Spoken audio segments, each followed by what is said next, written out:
Back here in the morning, a little more awake and a little bit better mood. So I started selecting choices for the different empires. One kind of neat thing to note, if you want to use your wild card on an empire, you can't get away with this. But in general, if you don't know whether or not you want to build an empire, putting the wild card down, I think works fine. It will count, that empire won't get to advance the turn that it shows up, I guess. I guess that's the big penalty for it, if you create a new empire. But if you're debating between creating an empire and a destiny, it really isn't that big a cost. So this guy is actually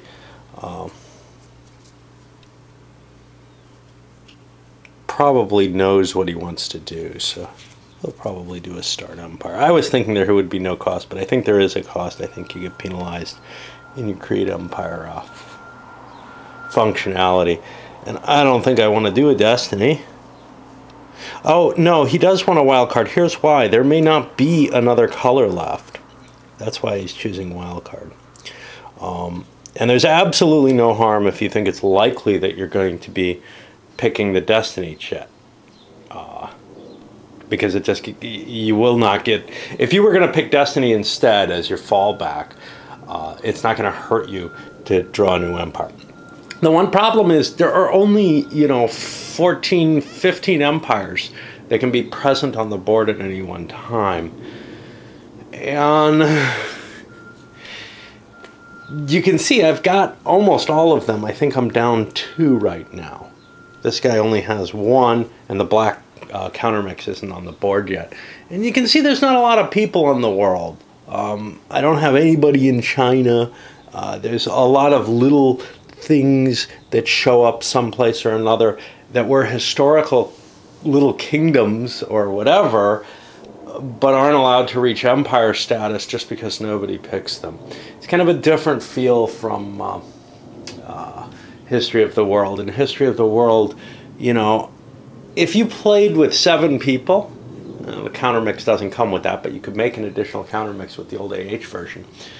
And the new version actually has 7 empires for each era. You can get them all out. And there are all these minor kingdoms and such not that came out with the cards. Of course, I like the cards for the older version better. They seem to be a little bit more specific in flavor and feel, whatever, than the upgraded version. But anyway, coming to this, there's going to be a lot of stuff that doesn't show up. It's like playing a game of History of the World without a full complement of players. So, there's big gaps in the board where you'd expect people. Anyway, so there's something in the rules that I find kind of disturbing. Under the artifact, and I think I'm highlighting that word to show how this is different. Under the artifact for, say, Christianity, you can only play it if it's within the empire's, if Palestine's within the empire's range. But under the adopting a religion and government, you're not limited by that artifact's ability, I guess. It doesn't really say that. It has this general rule: if an empire with a religion or government is within range of your empire can adopt it. That's during the civilized action, I think.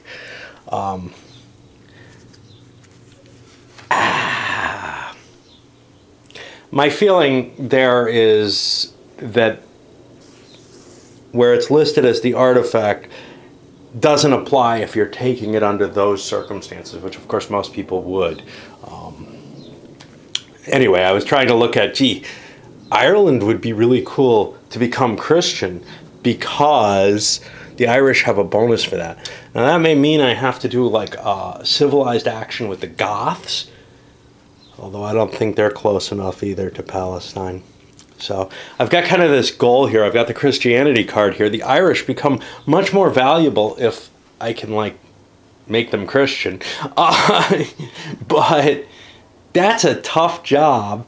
I may end up sailing around on a crusade to go become Christian. I think I'm missing, I think there was supposed to be a trade in an automatic progress that I forgot to do last turn, which may change my decision of what to do. No, with these. So everybody's going to push forward one because I don't think anybody had a wild card. I know I was very tired. Okay, so here I have to rethink whoever this pale blue is. That's the Koreans. I was doing a civilized. I may have to choose something.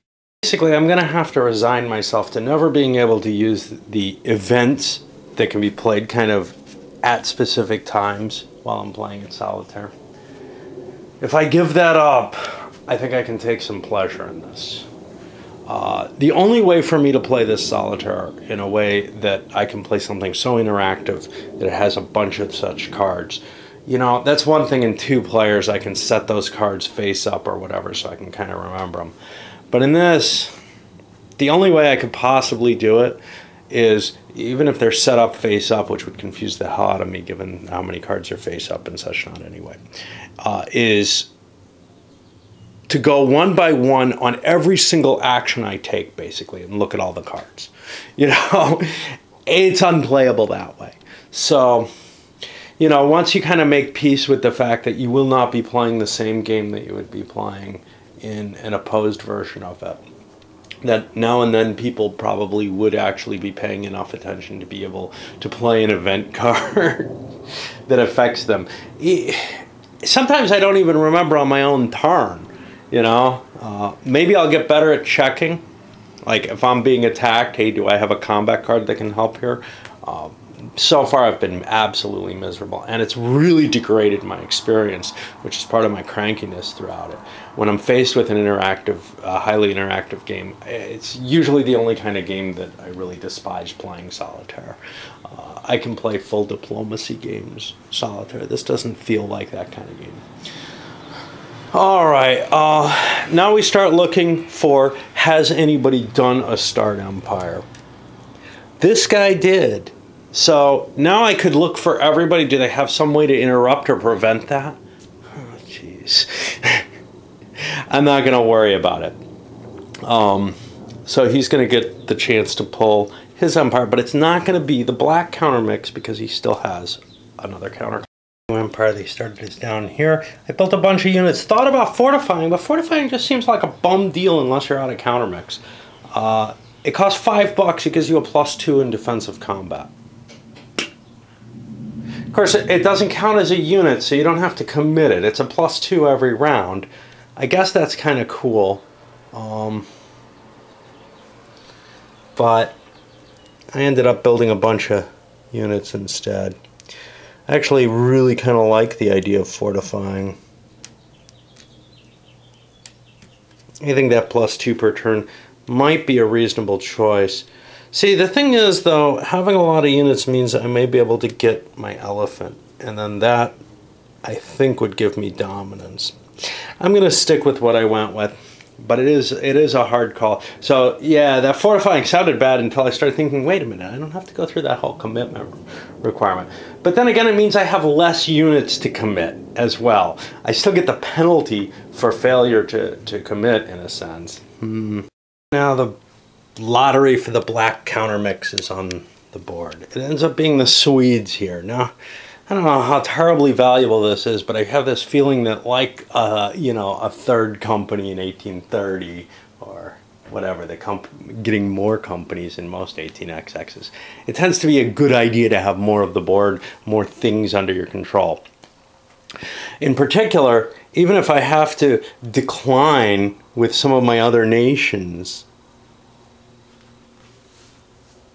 or if I can time things right with the Swedes, and there's no reason for me not to, right? If they get wiped off the board and the turn marker's not near me, I don't see any reason to remove them from the board, to remove them from my empire list if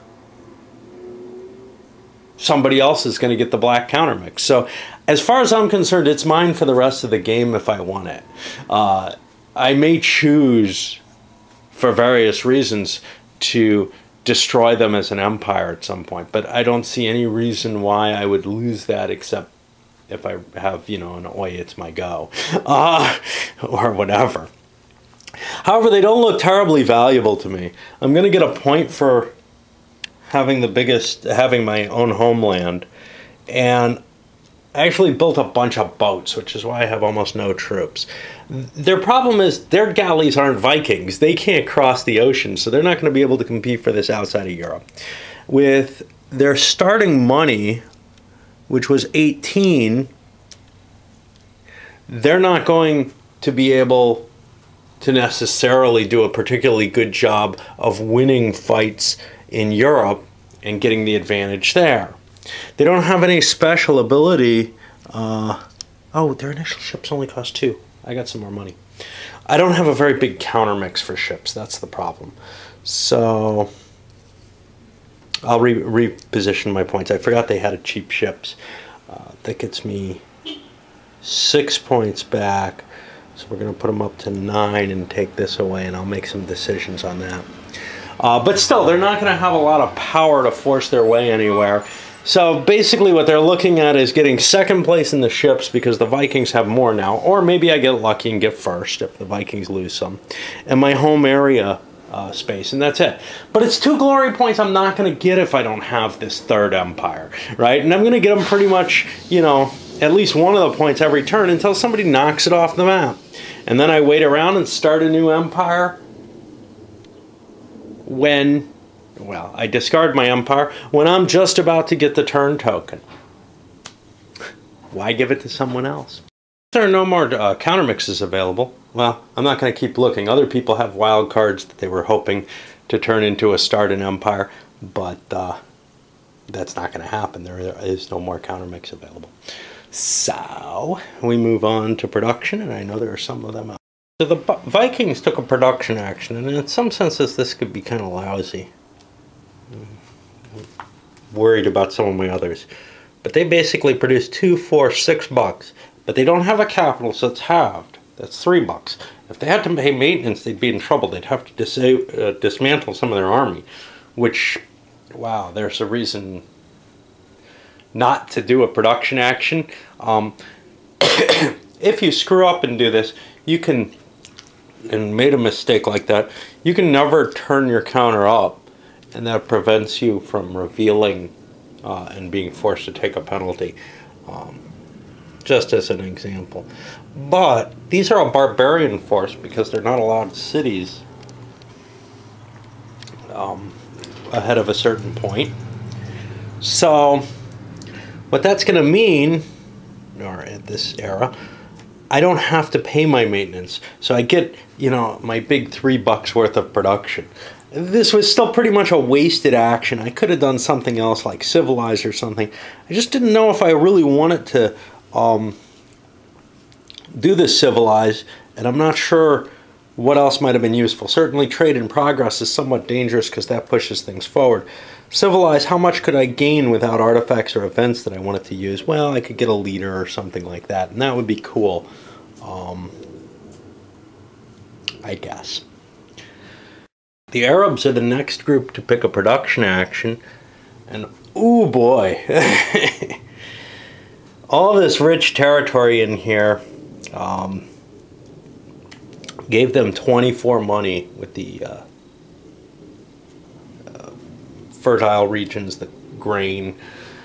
Plus, I got the ability to buy me an elephant. Now, elephants don't cost any different from other calves, so that's 4 points unless I get the reduced calf, which I think I do. Yeah, calf only cost me, I think, 3 points until age 5. So that's a real deal. I'm not sure where I could, if I have to build it here, I have to look that up. Able to spread out building 1 piece per area because I don't have any big cities to build in.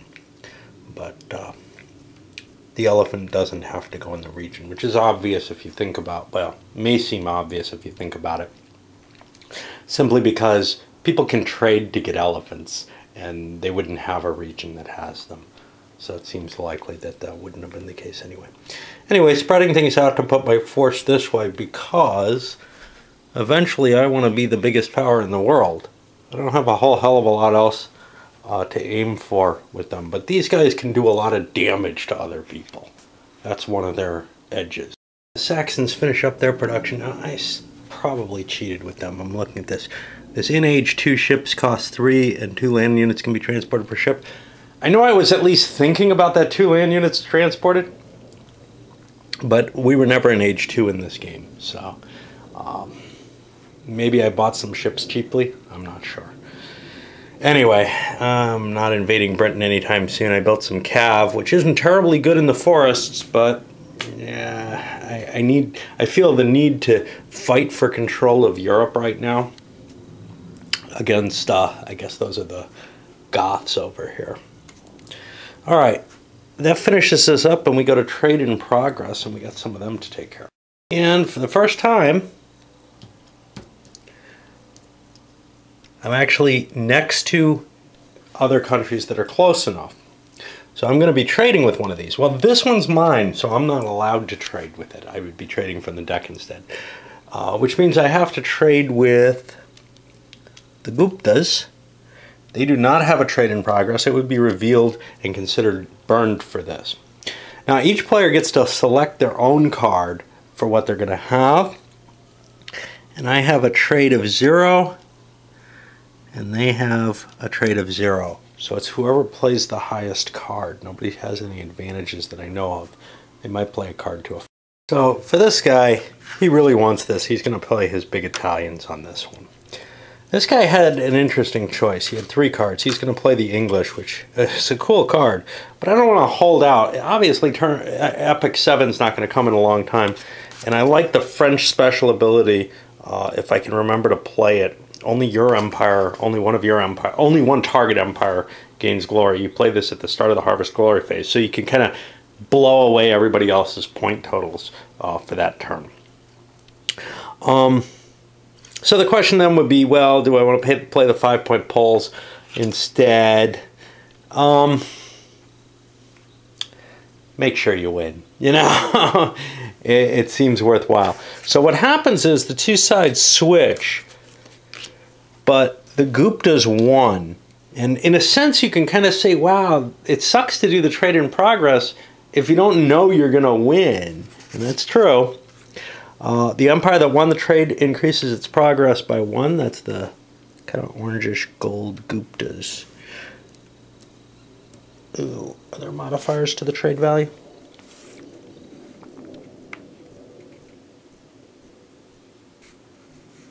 No, I was thinking maybe technology would help here. Okay, so the Guptas have pushed their way forward, and they're now out of that dark age, which is a big deal. And now it can choose to increase it a second if it chose trade in progress. It did not. It may choose to trade it again or increase again if it traded with an empire that's higher on the progress chart. I think that's impossible since I was at the highest. Now, this guy had a special bonus where he could have gotten extra money from a trade, but that doesn't happen. So basically, he just helped out the Guptas as an empire there by making this pick, and he's now out of picks. Let's see who else is taking trade. Trade in progress, I looked at some of my event cards, and I can tell you it's going to be interesting. So let's take a look at it.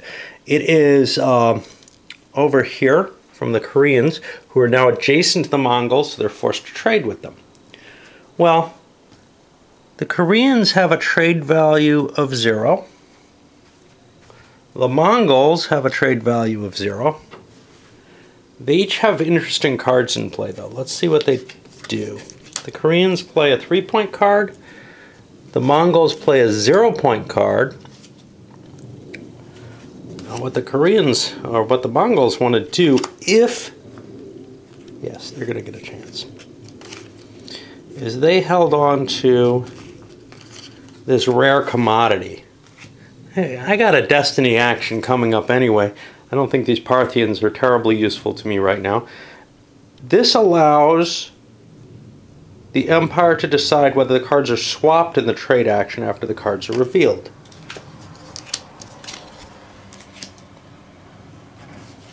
Doesn't really say when you have to play it.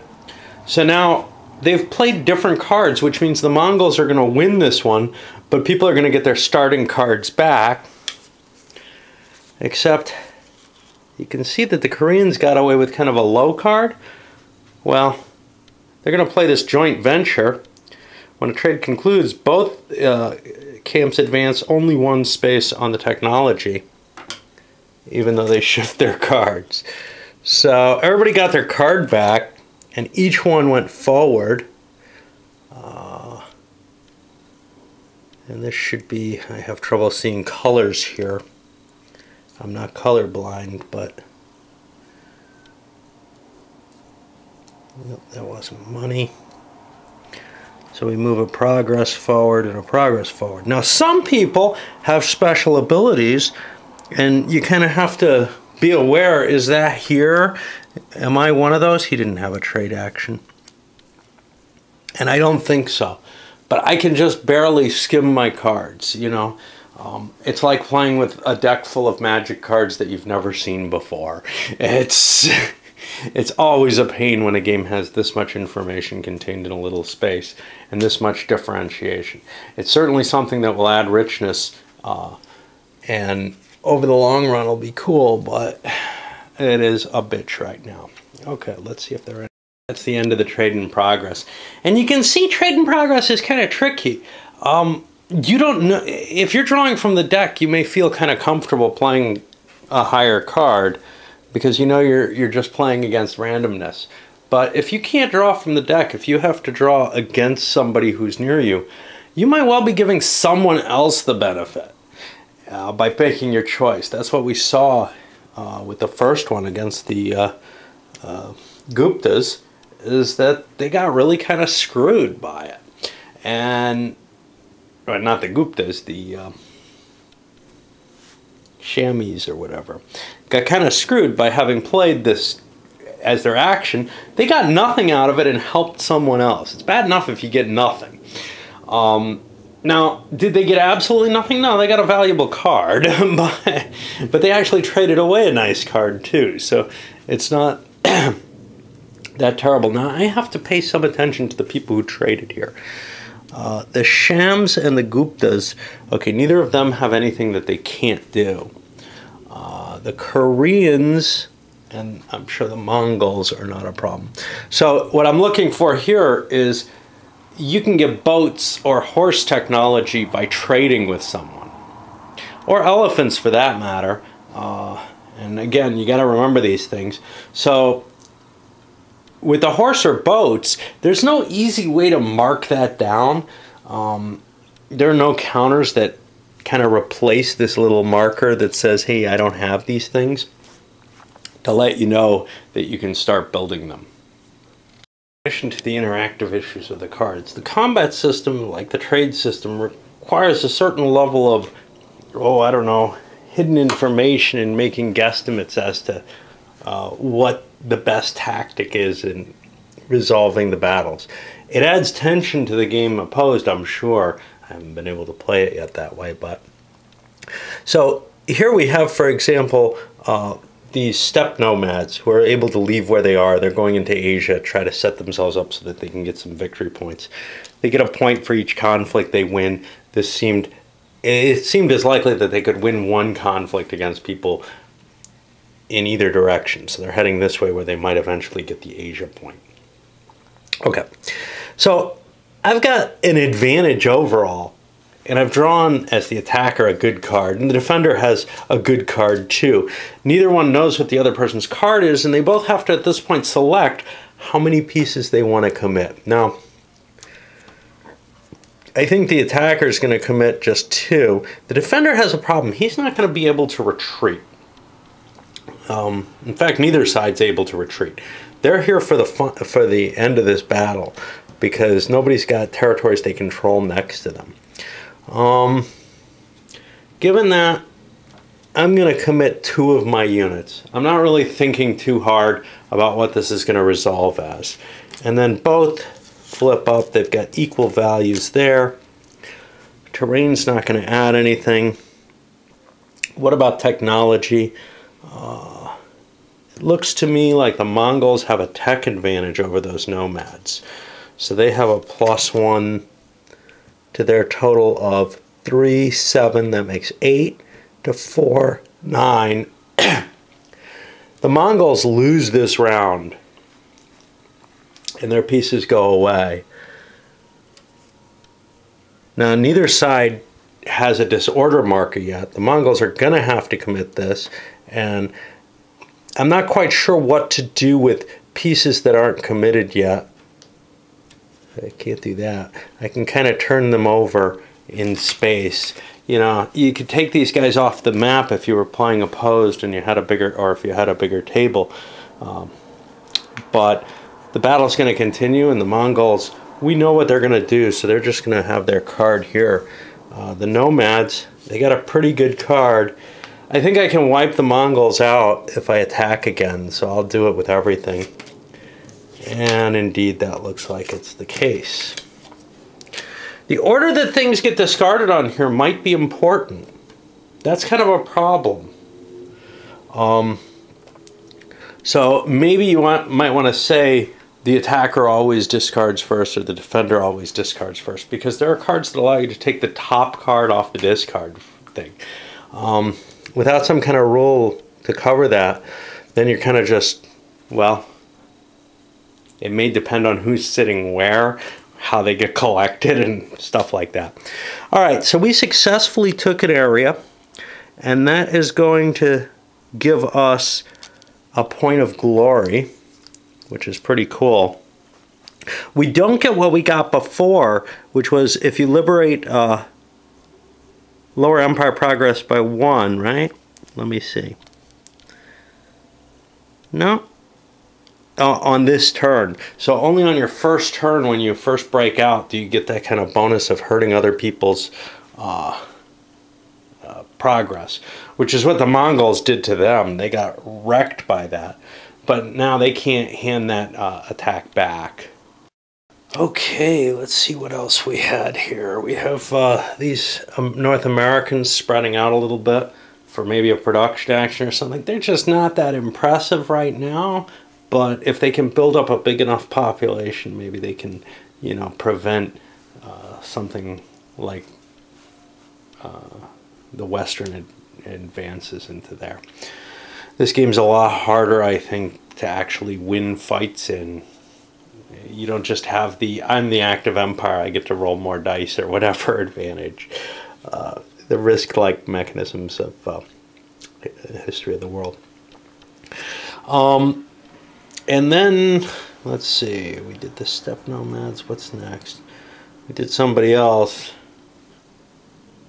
Oh, the Irish, yes. The Irish sailed down to Andalusia. Now, this is going to give them more production if they run a production action. And it also is getting them closer to Palestine, where they'll be able, eventually, if they can make a landing, I guess in Asia Minor is the closest free area, but we see a lot of difficulty getting there. Ooh, Cyprus. Cyprus is forested, but that's not too bad, and obviously Greece. And then we can Christianize Ireland that way. And that's why we're doing this, because Ireland is worth a lot of points once it becomes Christian. So it would be really cool. Now we're on the Mongols, and here I have kind of a rough choice. So point-wise, I've got my home. I'm not going to get Northeast Asia, so I've shifted a unit down to help defend Mongolia. Not a good idea if I'm going to be, you know, doing production, but right now I don't know any other way to help myself here. I'm kind of looking at them kind of falling apart. I'm not going to get the world domination, but I get points when I liberate things from a more advanced empire. Now, this is a more advanced empire. It doesn't have to be...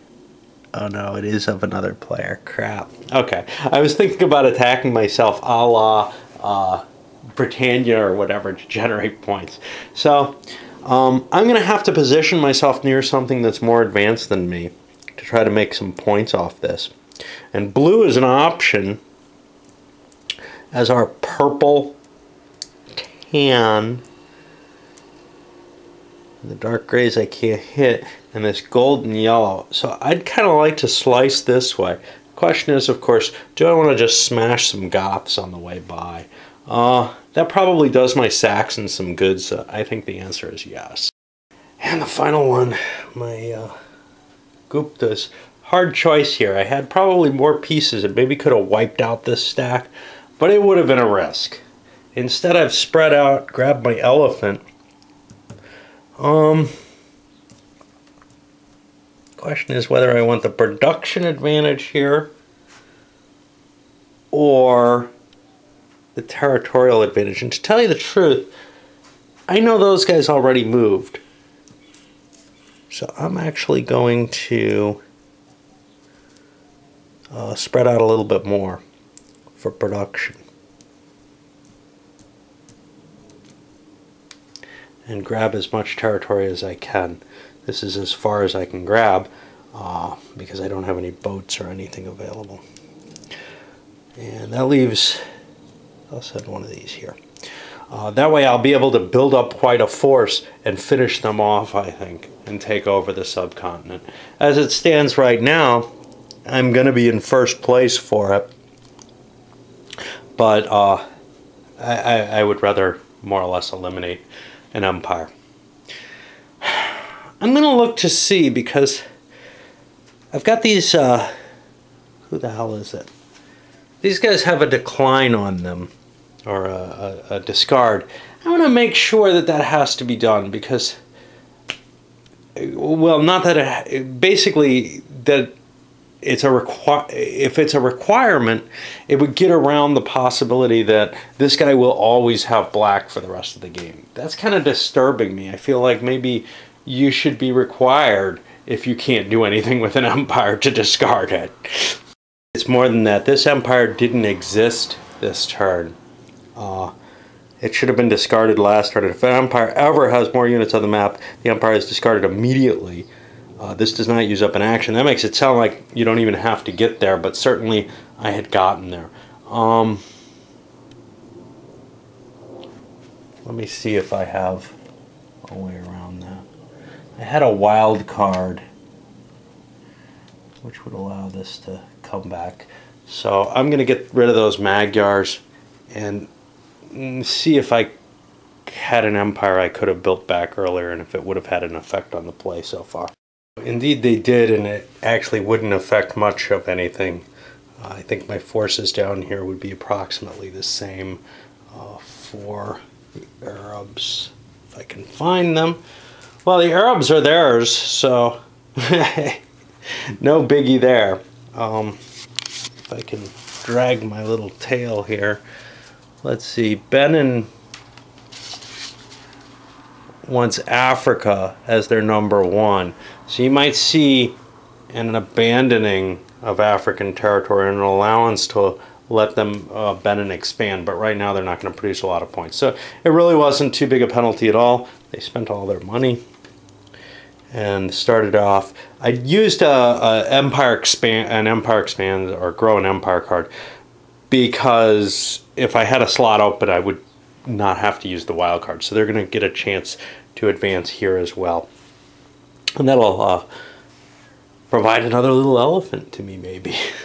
One thing, though, you know, in the history of the world, the game often feels like you're making decisions for such stupid reasons. That in the sense that they have no basis in reality. This one, you could say, wow, that's weird. Why are the Irish going down there? But that's kind of it's a cool kind of weird, right? They've got a reason they're going here. It may not be a reasonable historical one, but they've got a reason that has very little to do with the kind of gamey feels that history of the world provides. It's still weird and kind of gamey. Why are they going down to the Med? Why are they invading that area? But they've got a specific goal in mind that's not, let's knock down player X, or, oh geez, I don't have anything in China with any of my empires. I'd better stretch somebody out there because I could get, you know, 3 points off that every turn or something. I don't know why there's a difference to me, but the specificity of heading down into the Mediterranean to get us some religion just sounds so cool. A number of the players took advantage of the Destiny action, throwing some cards perhaps. Green got kind of screwed because Gray had a card which says basically, hey, you get boned out of 3 of your Destiny action cards, and I noticed that in time to affect it. Green has forces near gray. There's possible civilized action happening near these Goths. I want to reduce their ability to produce.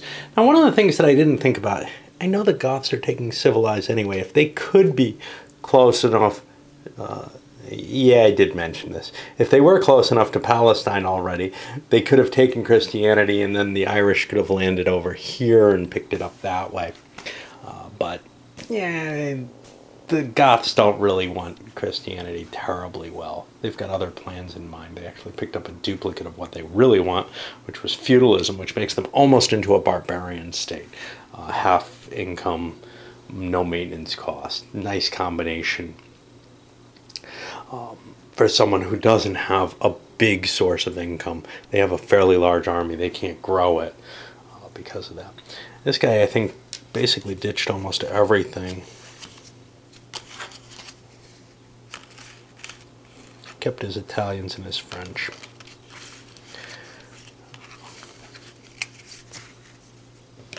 So a lot of them actually got rid of cards. Now we're going to move to the civilized action, and the first one for that is going to be the Goths. This is going to be kind of a complicated action, so I'm going to play through it as I learn it, basically. Okay, first of all, as with anything, you got to look here. Hey, is there any effect to that?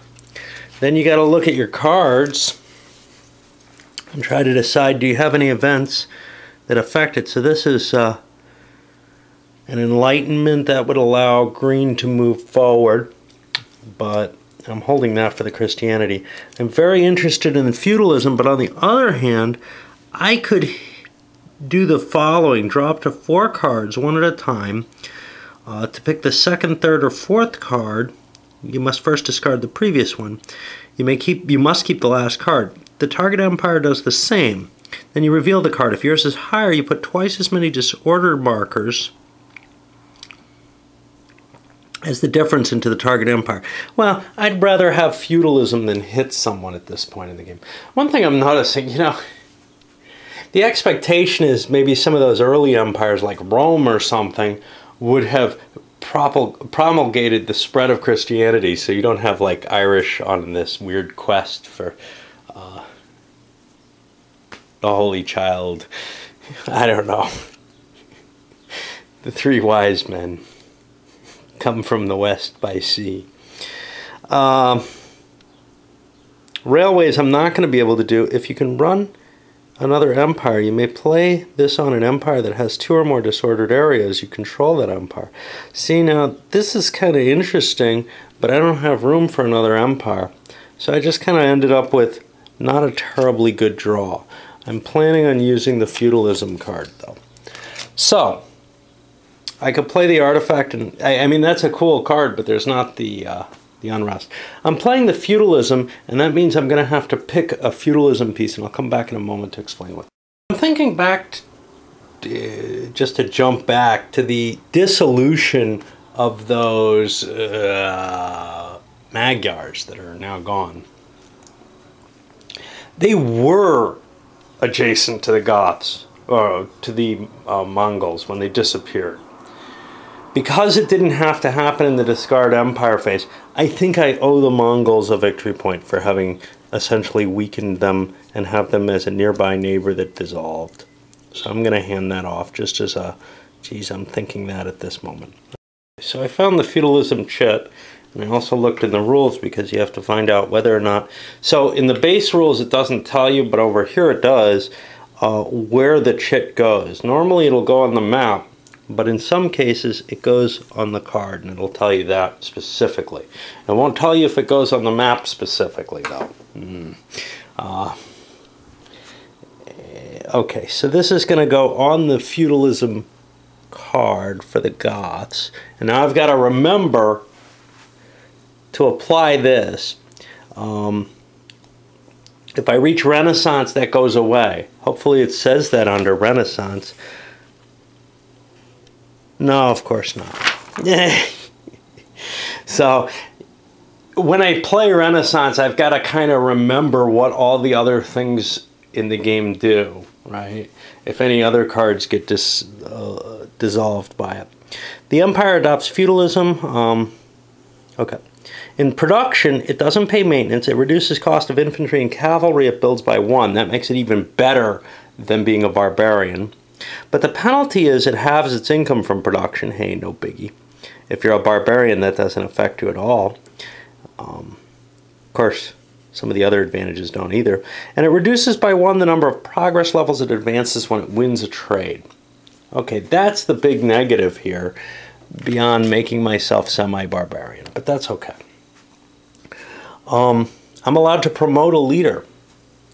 Now, I am allowed up to 2 leaders.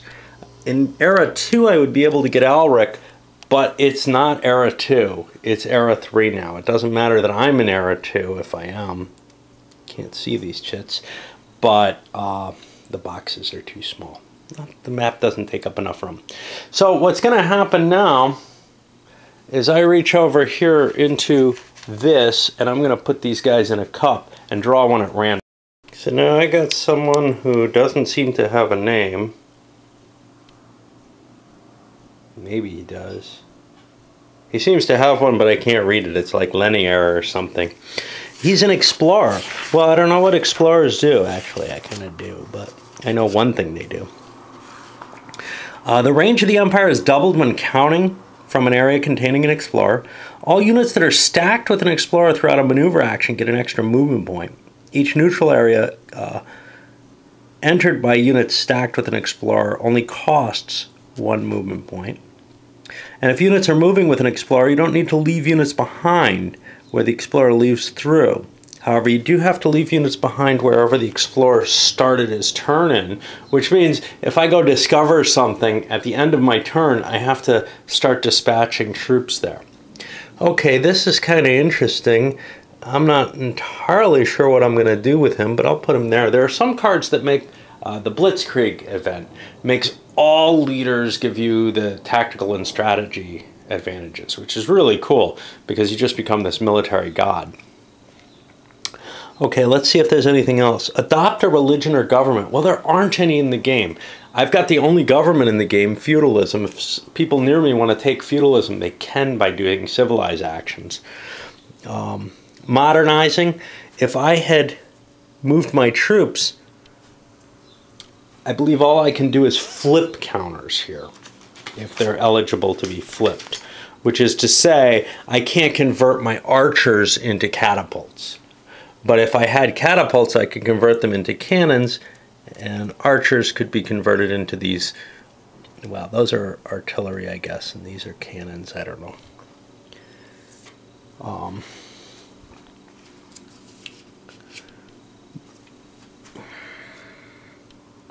Now I get to urbanize, and that's going to let me build a certain number of cities. If I can find the... Yeah, you can only flip them over. I can build 2 in fertile areas or 1 in another area, or I could upgrade a city, which would increase its defensive value. So my capital is not terribly important to me in the Baltic, but I can upgrade it, and now it's a 3-point defense instead of just a 1-point defense for the 3-point income. And I feel like that's a fair thing to do. I'm at a high enough tech level that I can do that. Okay, and finally, if I had any disorders, I could remove them by paying cash. Of course, you have to stockpile that cash back at the production phase. I think that's it for my civilized action. So we'll go on, and I'll take care of some of the others and come back and give a report on the... Like with the gods, grinding gears over there. The Chimu have picked a civilized action, and they also had done a destiny action, so they got more cards. So some of what they got is kind of random. I've got a couple that I'm kind of considering here. The first is this forum, which is something I can actually build another one of these artifacts. and in this case it looks like it would go on the board. That allows you to convert an action into a pass action when it turns over its marker. It gets a +1 go, and then it'll be able to do double moves on other phases. I don't know if that's worth... I mean, if I didn't have another use for this card, for example, the Moors, which might be interesting to play, but maybe even more interesting, this industrial espionage as a way for the Guptas to use during trade. If you play after trade cards are revealed. And by the way, here's a definite typo. That weird O with some kind of little fishy floating over it in the middle of not instead of proper spacing. So you get the feeling that maybe those E's are just formatting errors.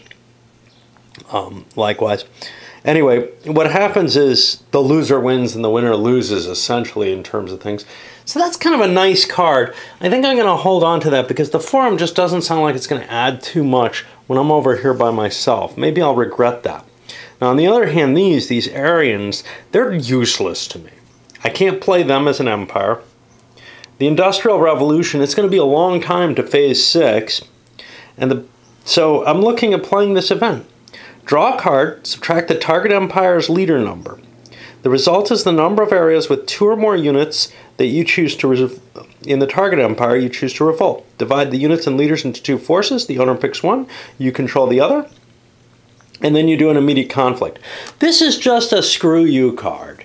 But I think it would be terribly useful against him. That'll open things up. So we're going to go with that. His leader number is 2. I draw a card. I only drew a 1. I think that means I don't get a revolt.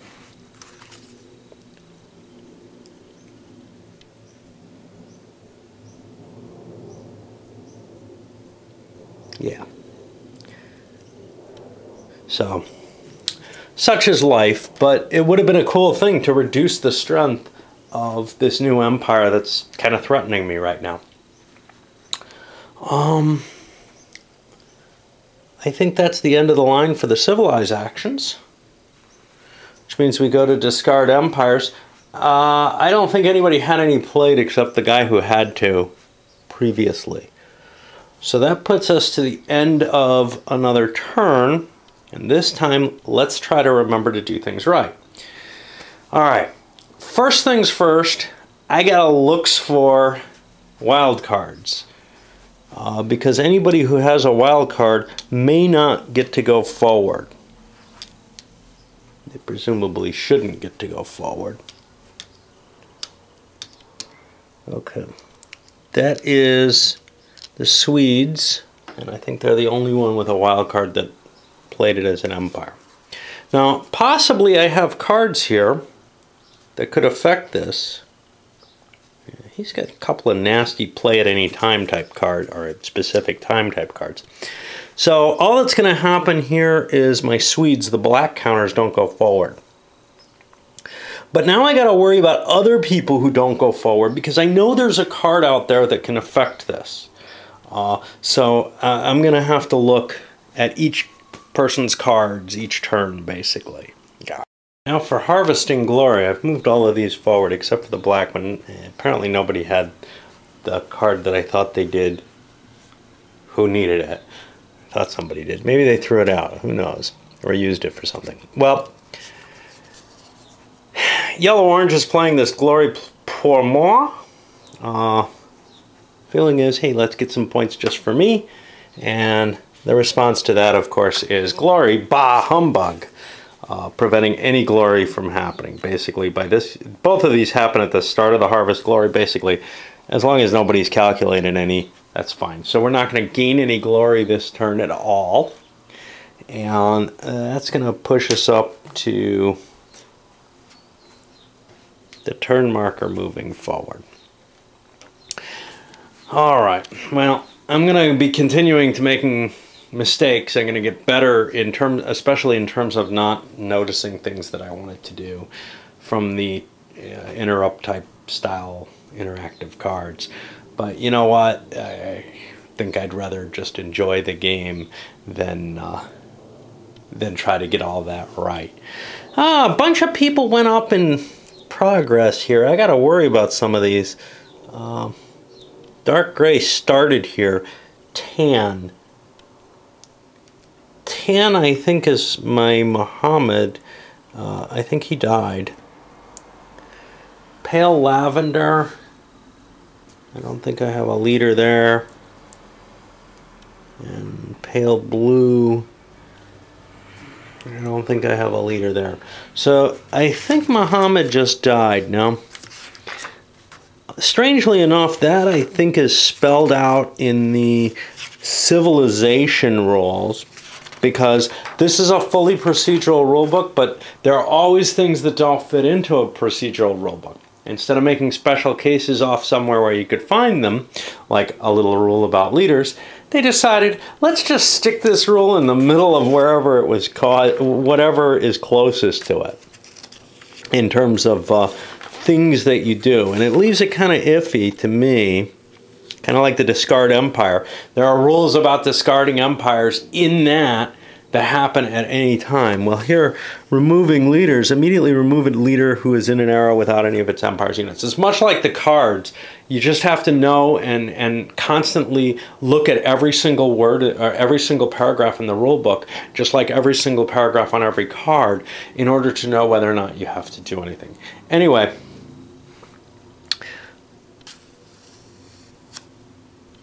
no, that's without empire's units. When it moves into a different age, either forwards or backwards. Ooh, someone else, red, moved into a different age. Those are the nomads. They don't have a leader. So anyway, Muhammad is dead. And I guess that's... I'll just put him here in the cup. Alright, let's send this one up. I might be able to get more than one turn done on a single video if I don't chatter much.